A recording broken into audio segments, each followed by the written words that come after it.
Assalamualaikum warahmatullahi wabarakatuh. Hai teman-teman semuanya. Apa kabar kalian hari ini?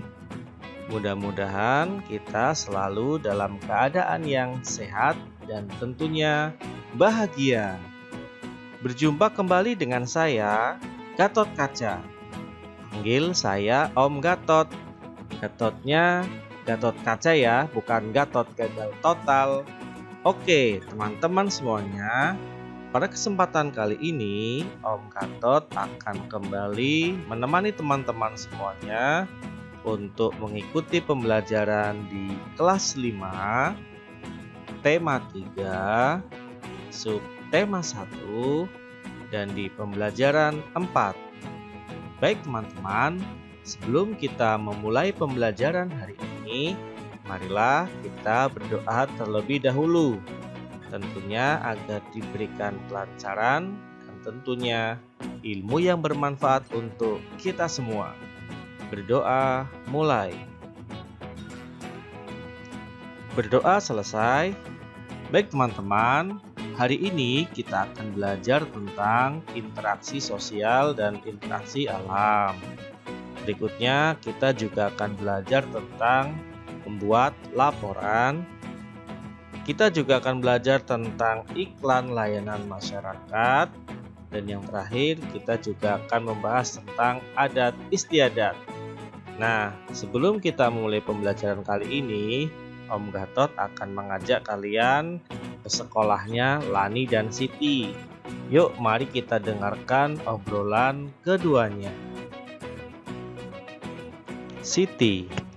Ternyata tidak hanya buah-buahan yang bermanfaat untuk tubuh kita. Sayuran pun memiliki manfaat yang luar biasa loh. Lani. Aku lebih suka wortel dibandingkan dengan sayuran lainnya. Siti. Oh ya? Mengapa kamu lebih suka wortel, Lan? Lani. Tentu saja aku lebih suka wortel, karena wortel mengandung vitamin A yang tinggi. Wortel ini sangat baik untuk mataku. Siti. Oh iya juga ya Lan, aku jadi ingin lebih tahu tentang wortel dan petani wortel. Nah, itu dia percakapan antara Siti dengan Lani. Mereka berdua membahas tentang wortel. Ayo, siapa di antara teman-teman yang suka makan wortel? Nah, mari kita simak bacaan berikut ini. Mengenal wortel. Sayuran termasuk daftar makanan yang harus dikonsumsi setiap hari. Seperti halnya buah-buahan, sayuran juga menyuplai serat yang sangat dibutuhkan oleh tubuh untuk memperlancar proses pencernaan. Banyak sekali jenis sayuran yang dapat kita pilih untuk dikonsumsi, baik untuk dimasak, dimakan sebagai lalap, maupun dibuat menjadi jus. Dibuat seperti apapun, kita masih tetap bisa merasakan manfaat sayuran bagi kesehatan kita. Salah satu contoh sayuran yang bermanfaat adalah wortel. Wortel baik untuk kesehatan mata karena memiliki vitamin A dan beta-karoten yang tinggi. Lalu, seperti apakah kegiatan petani wortel yang berada di balik tanaman yang berkhasiat ini?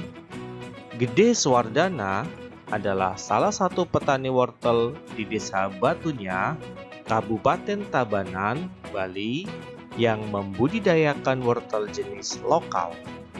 Swardana memaparkan, selama masa tanam, para petani rutin memberikan pupuk pada awal masa tanam. Menurutnya, pemberian pupuk di awal masa tanam sangat berpengaruh terhadap perkembangan tanaman. Pupuk yang mereka gunakan adalah pupuk organik. Hasil pertanian wortel lokal juga tidak mengecewakan. Gede Swardana menjelaskan bahwa ia mampu memperoleh omset sebesar Rp2 juta per bulan dengan harga jual per kilogram sebesar Rp7.000.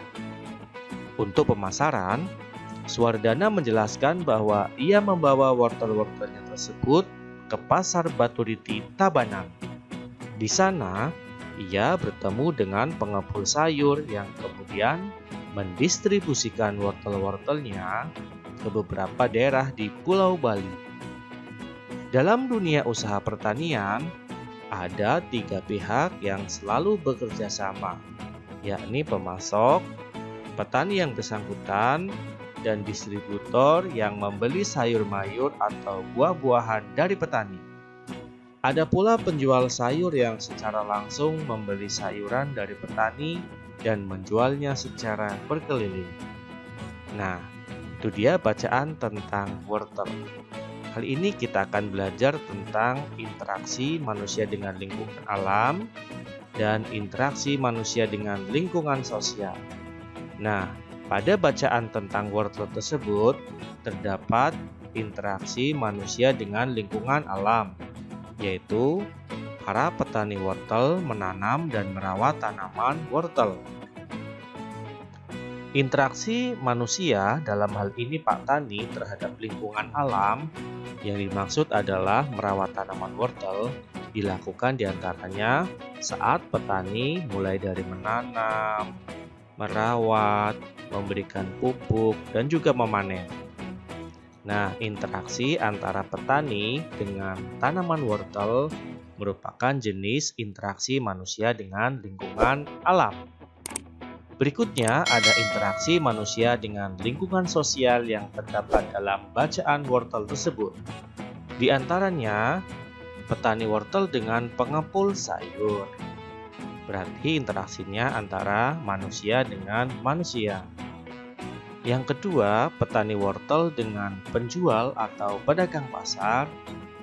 Ini sama interaksi antar manusia.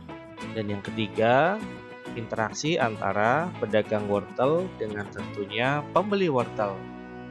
Ketiga contoh tersebut merupakan contoh dari interaksi manusia dengan lingkungan sosial. Ingat ya, kalau interaksi manusia dengan lingkungan sosial itu berarti interaksi antara manusia satu dengan manusia yang lainnya. Baik teman-teman, ini kita akan melanjutkan tentang belajar membuat laporan. Nah, dalam membuat laporan ini yang perlu kita awali adalah membuat judulnya. Nah, kita akan mencoba membuat laporan berdasarkan dari bacaan tentang wortel yang sudah sama-sama tadi kita baca. Judul yang tepat dalam laporan ini adalah Interaksi Sosial dan Interaksi Alam dari Kegiatan Petani Wortel. Tujuan laporannya ada 3. Yang pertama, mengetahui kegiatan atau proses menanam wortel, termasuk khasiat dari wortel. Yang kedua, mengetahui interaksi sosial dari kegiatan petani wortel. Dan yang ketiga, mengetahui interaksi alam dari kegiatan petani wortel. Nah, yang ketiga ini salah ketik ya, nggak apa-apa ya teman-teman. Berikutnya, hasil identifikasi. Nah, ini adalah hasil tentang identifikasi dari bacaan tentang wortel. Ada 2 pokok penting hasilnya. Yang pertama, interaksi alamnya berupa para petani wortel menanam dan merawat tanaman wortel. Dan interaksi sosialnya, petani wortel dengan pengepul sayur, petani wortel dengan penjual atau pedagang pasar, dan petani wortel dengan pembeli wortel. Kesimpulannya, dalam kegiatan menanam wortel terdapat interaksi sosial dan interaksi alam. Oke teman-teman, kita akan melanjutkan tentang iklan layanan masyarakat. Iklan layanan masyarakat ini agak berbeda dengan iklan pada umumnya. Iklan layanan masyarakat biasanya dibuat oleh organisasi atau instansi, baik negeri ataupun swasta, yang tujuannya adalah memberikan informasi atau himbauan pada masyarakat. Iklan layanan masyarakat lebih mengutamakan pada pemberian himbauan atau informasi tanpa mengutamakan keuntungan dari si pembuat iklan. Nah, kita akan mencoba melihat salah satu jenis iklan layanan masyarakat dan juga mengidentifikasi iklan tersebut. Iklan yang akan kita tampilkan adalah iklan jenis media cetak. Perhatikan, ada kata-kata dari iklan tersebut. Sebatang lidi jadi kuat bila menjadi sapu. Sebuah bangsa jadi kuat bila tetap bersatu. Mari bersatu untuk maju. Mari kita identifikasi dari iklan layanan masyarakat tersebut. Yang pertama, apakah gambar sesuai dengan pesan yang disampaikan oleh iklan? Jawabannya adalah ya. Perhatikan, gambarnya adalah gambar sapu lidi. Ingat ya teman-teman, filosofi dari sapu lidi adalah lidi kalau hanya satu itu tidak bisa untuk menyapu. Kekuatannya juga sangat mudah untuk dipatahkan. Berbeda dengan kalau banyak lidi yang disatukan, akan lebih bermanfaat. Bisa untuk menyapu, membersihkan halaman, dan lidi yang rapuh ketika satu, tetapi kalau disatukan jadi ratusan lidi, maka akan sulit untuk dipatahkan, atau dalam hal ini akan menjadi lebih kuat. Sama halnya dengan bangsa kita. Kalau bangsa kita bersatu, otomatis akan lebih bermanfaat dan akan lebih kuat. Apakah gambar cukup menarik? Ini pertanyaan nomor 2. Ya, kalau cukup menarik ya memang cukup, walaupun gambarnya masih bisa lebih menarik lagi. Misalkan diberi warna ataupun diberi orang yang sedang memegang sapu dengan sampah-sampahnya ataupun kekuatannya. Apakah gambar cukup jelas? Ya, sangat jelas karena hanya ada satu gambar. Mari kita identifikasi dari mulai kalimat iklan. Kalimat iklannya adalah sebatang lidi jadi kuat bila menjadi sapu. Sebuah bangsa jadi kuat bila tetap bersatu. Kata kuncinya, mari bersatu untuk maju. Gambarnya tentunya sapu. Kita lanjutkan di iklan layanan masyarakat yang kedua. Perhatikan gambarnya teman-teman. Nah, apakah gambar sesuai dengan pesan yang disampaikan oleh iklan? Jawabannya tentu ya.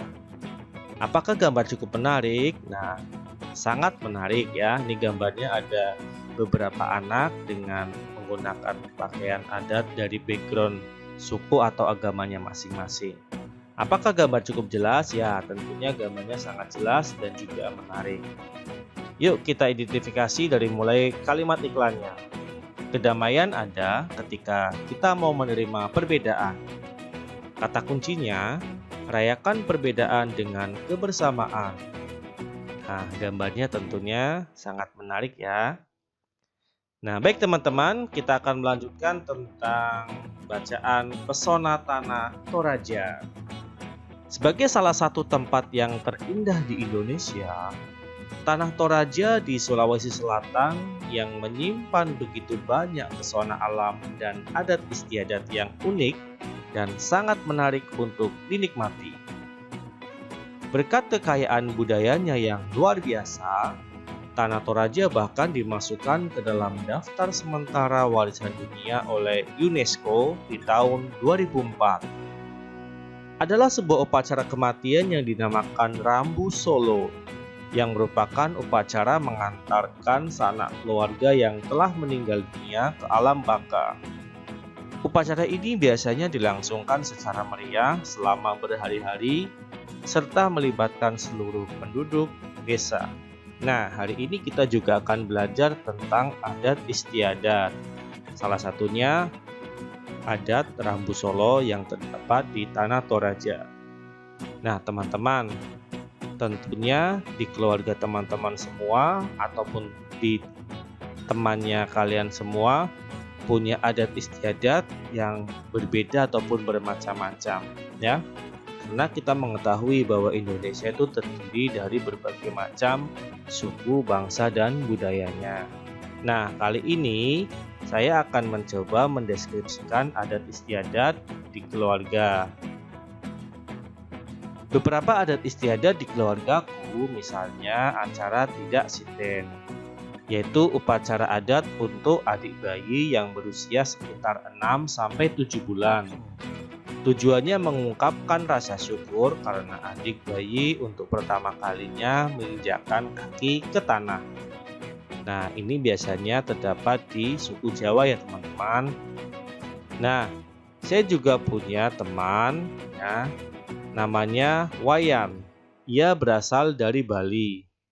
Temanku ini pernah menceritakan tentang adat istiadat di Bali berupa upacara ngaben.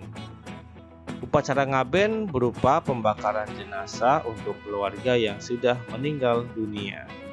Nah, silakan teman-teman nanti mengerjakan, deskripsikan adat istiadat yang lain yang ada di tempat keluarga teman-teman ataupun di teman dari teman-teman semuanya.